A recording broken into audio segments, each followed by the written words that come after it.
After all the talk about voice tones and the vocal register, I went back to listen to some of my favorite songs and analyze those in a different way, completely focusing on the vocals.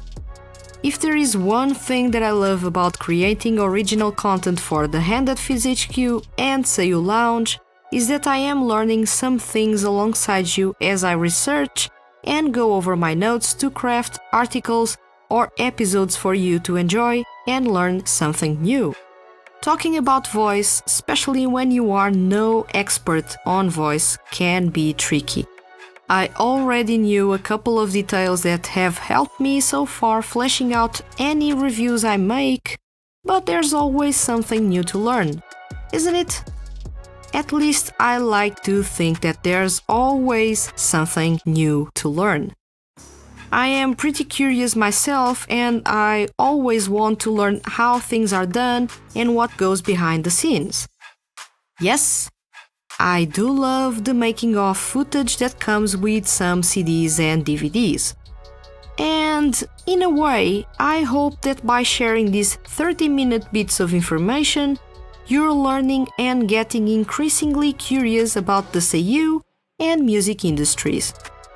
And in this episode, I will give you yet more interesting bits of information.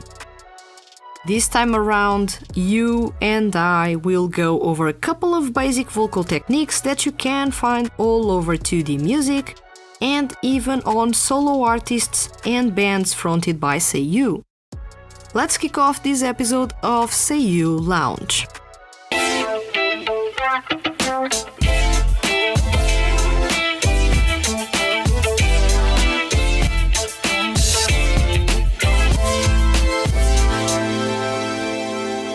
Welcome to Seiyu Lounge. I am your host Vanessa, and today's topic is vocal techniques.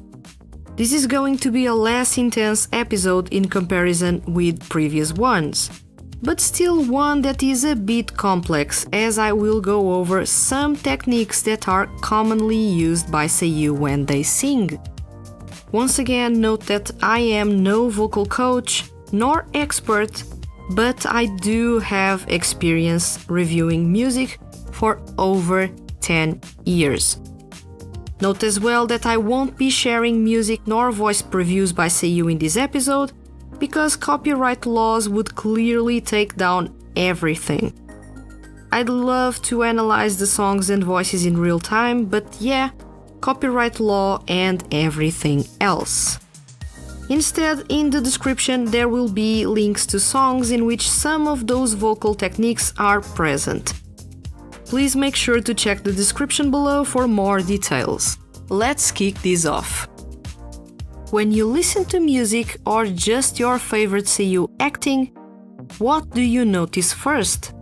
For me, it's usually the emotional expression of the voice actor. Remember, Seiyu act behind the mic. You don't usually see them acting their characters in anime or games, of course, unless there is a special event with a live skit being acted. So emotional expression is something that really stands out. No one wants to be listening to someone that has the emotional range of a piece of paper. Am I right? I was talking about anime, but let's take this concept to music. Ballads, for example, if crafted in a way to feature a build-up towards a climax, and if performed with emotion, can deal a serious blow. I remember listening to Shota Aoi's I Am song from his single Eclipse, and while I was reviewing it, in case you don't know, I review music releases without checking highlight medleys or watching music videos beforehand, and I found myself crying. I am the type of person that seldom cries. For that to happen, something really dramatic has to occur. And there I was, bawling my eyes out while trying to review Shota Aoi's I Am. For some of you, this song may or may have not resonated with you, but it impacted me at that time and still leaves me feeling rather strange whenever I replay it. If this song didn't do that for you, you must at least know one song by Seiyu or even by your favorite artist that made you cry out of nowhere. So why did I bawl my eyes out? Because of the way the feelings in the lyrics were portrayed by the singer. In this case, the talented Shota Aoi is one of those singers that has a really rich emotional expression when performing. Storytelling is an art, and storytelling through voice only is tricky. There are some Seiyu that, with their performances, manage to take you inside of a story to be a leading part, a bystander, or just that fly on the wall watching the story unfold. Worlds and soundscapes are created by timely and well-produced music, but the storytelling? That's all in the singer or voice actor's hands to give life to. Emotional expression in songs is an art in itself. For a story to be engaging and at times resonate with the listener, the singer must be the type to view themselves in the story that is being told by the lyrics, or at times, especially if they wrote the lyrics based on their experiences, singing from the bottom of their hearts. How do they do that? They may use imagery to inspire themselves or, like I said before, view themselves in those stories in order to match the mood or theme of the song. Another good example is Painting of Sorrow by Old Codex. Those lyrics came from Tatsu's heart. No doubt about it. You can feel those in the pained vocals and the somber, emotional performance he delivers. It is impossible to not be touched by his performance when he is being that authentic in tackling those emotions. Few singers among Seiyu have the technique to make listeners connect with their songs, especially relating to the stories being told in the lyrics. This happens because most lyrics are generic, and most Seiyu don't write their stuff, so they are stuck with lyrics that may portray those feelings, be it sadness, regret, frustration, longing, etc., but can't really understand where those come from, so even with imagery, those performances can't come closer to the emotional blow you get in both Shota Aoi's I Am and Old Codex Painting of Sorrow. In those ballads, for example, there may be changes in the dynamics in the vocals to accentuate certain parts that may serve as an emotional trigger within the song. Dynamics is the simple art of changing the volume levels while singing to add depth and texture to the performance. In my reviews I tend to go over the dynamics but of the instrumentals, which refer to how those open up or add something that completely changes the vibe of the song. It's a bit different, so I thought I should make this distinction so that you don't come across my reviews and go, "Huh? What is she saying?" Dynamics in vocals pertain to different volume levels in the vocals. Dynamics in music composition are related to changes in the instrumental and how things flow. Since I am on the topic of ballads, let's roll with it. When performing ballads, often the singer will go for a crescendo to raise tension, culminating in the climax, or just as an accent to the performance. A crescendo consists in starting singing in a volume and gradually raise the volume of the voice to an intense point. An example of that can be found in Quell's performance in Club the Cage. Crescendo in music composition changes dynamics in a song. I mentioned accents a couple of seconds ago. What are these? Accents consist on giving more stress, or in simple terms, more intensity or emphasis to a particular note, word, phrase, or syllable. For example, in Phantom Iris' single Histoire, Arthur Lounsbury does a lot of accents in his performance using vibrato and falsetto to make some phrases stand out. If you listen to your favorite Seiyu solo artists or bands, you'll notice that in some songs, they will be pronouncing some words with more intensity or giving more power to some notes. This is common as accents add variety to the performance. Variety is also achieved with falsetto and vibrato, two vocal techniques that are as complex as they sound awesome during a song. If you listen to the previous episode, then you already are aware of what each consists of. However, since some of you may be picking this episode by chance, or perhaps missed the previous episode, here's a simple explanation. Falsetto is a way of singing that sounds breathy and hollow, and you can find it in the upper vocal range of male singers. Some of the most skilled singers among Seiyu when it comes to falsetto include Toshiyuki Toyonaga, Soma Saito, and Kisho. Vibrato is a quick, slight variation in the pitch you're singing, marked by a quick wavering in the volume and tone of the note that is being sung. Skilled vibrato technicians include Makoto Furukawa, Wataru Hatano, and Kenji Nojima. Head voice and chest voice.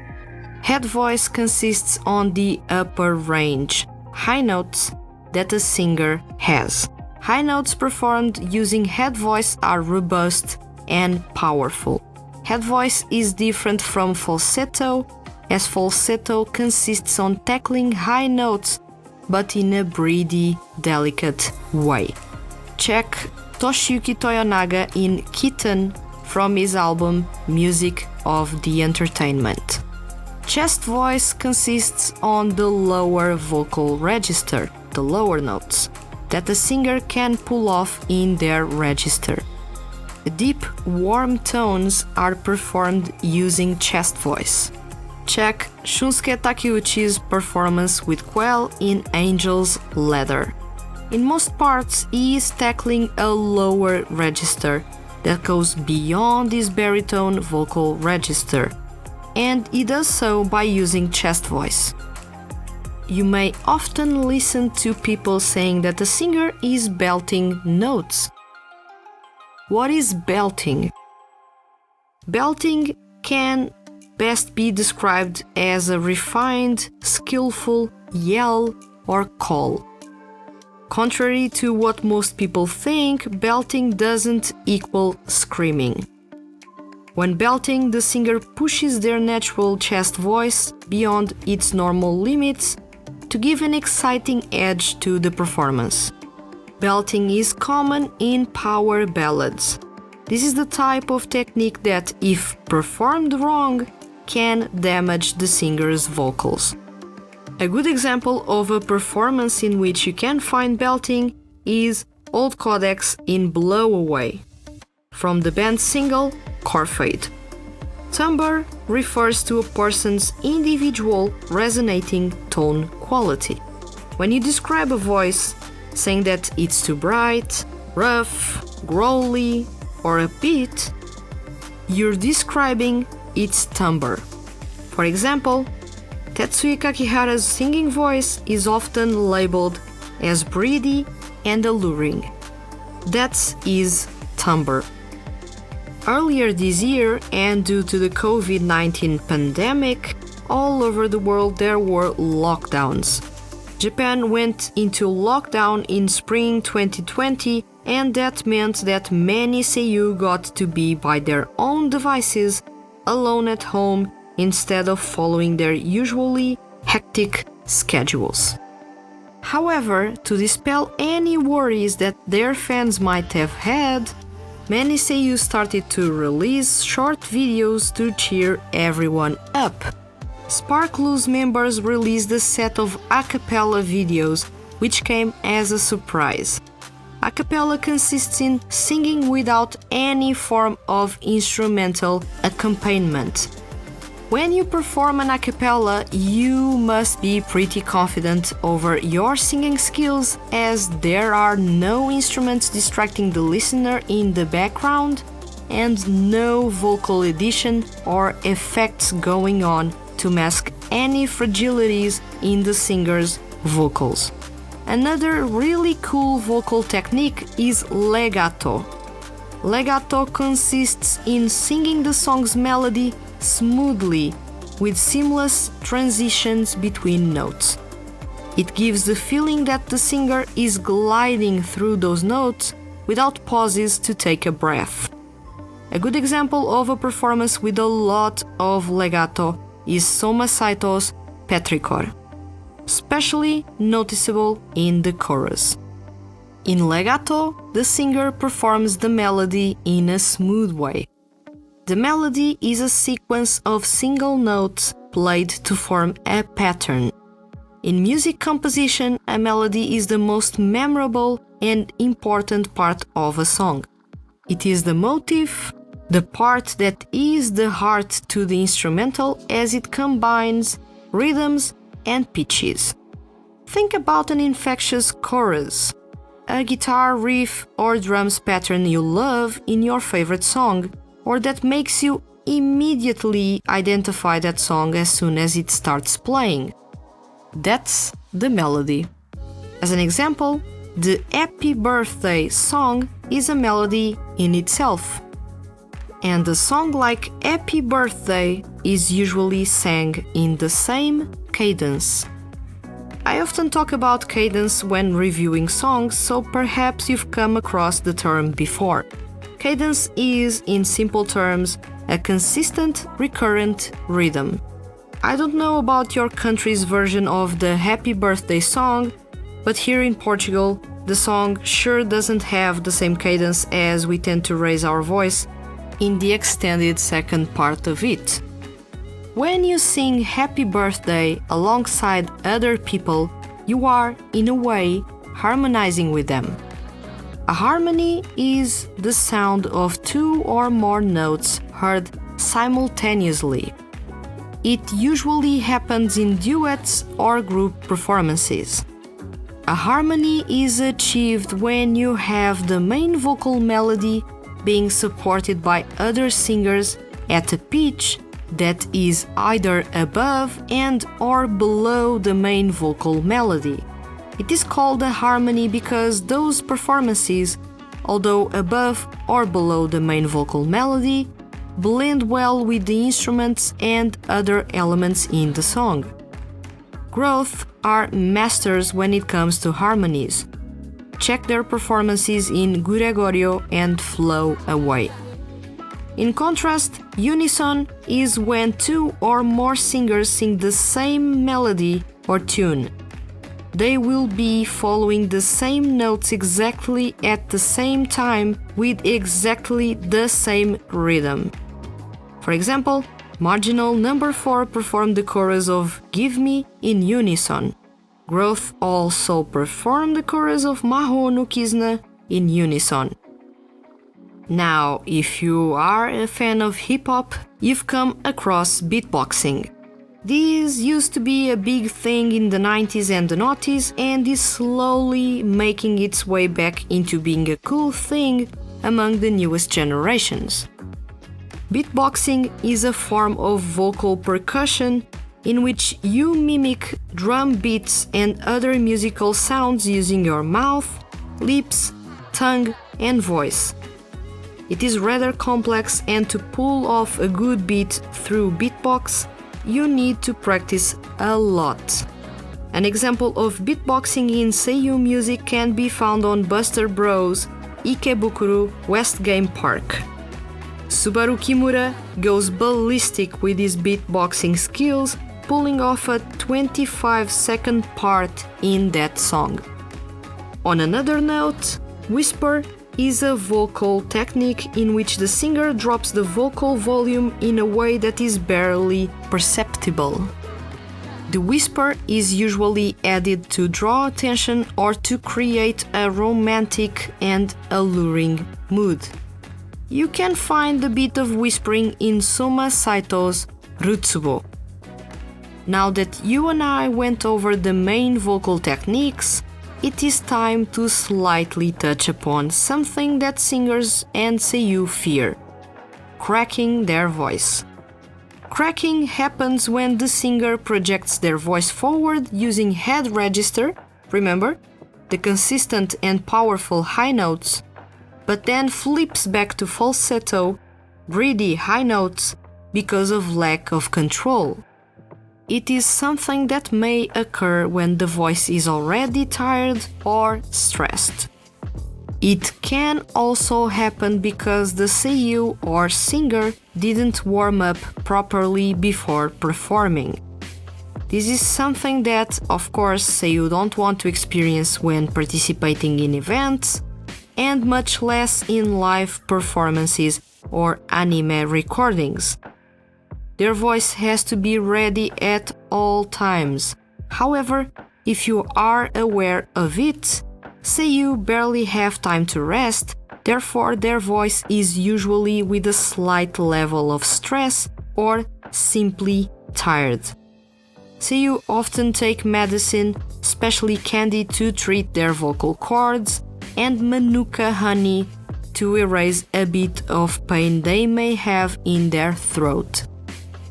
As you can see as well, singing is not just going to the mic and sing. It involves technique and control. Lots of both. However, don't fall into the misconception of if a seiyuu has a good voice, they are good singers. That couldn't be farther from the truth. Seiyuu with good voices have to practice, know their voice, train techniques in order to not damage their vocals, know how to breathe when singing, especially to not come across the unfortunate event of going for a falsetto and not having enough air to support it. There's a lot of work and practice that most, if not all, seiyuu that are active as singers for their own projects or as part of 2D groups have undergone to be where they are right now. Massive respect for their craft and dedication.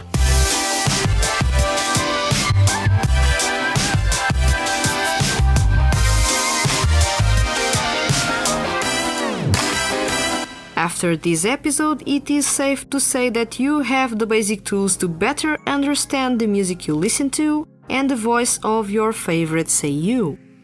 Analyzing voices has been a big part of what I do at The Hand That Feeds HQ, especially when I review music. To talk in a bit more detail about all those techniques and, in the previous episode, voice tones and vocal register was plenty of fun, but also rather intense. I love voices and how each is unique to its owner. And I really enjoy following the careers of my favorite seiyuu and noticing those slight changes in their voice tone, or how wide their range is getting, or at times how technical they are getting.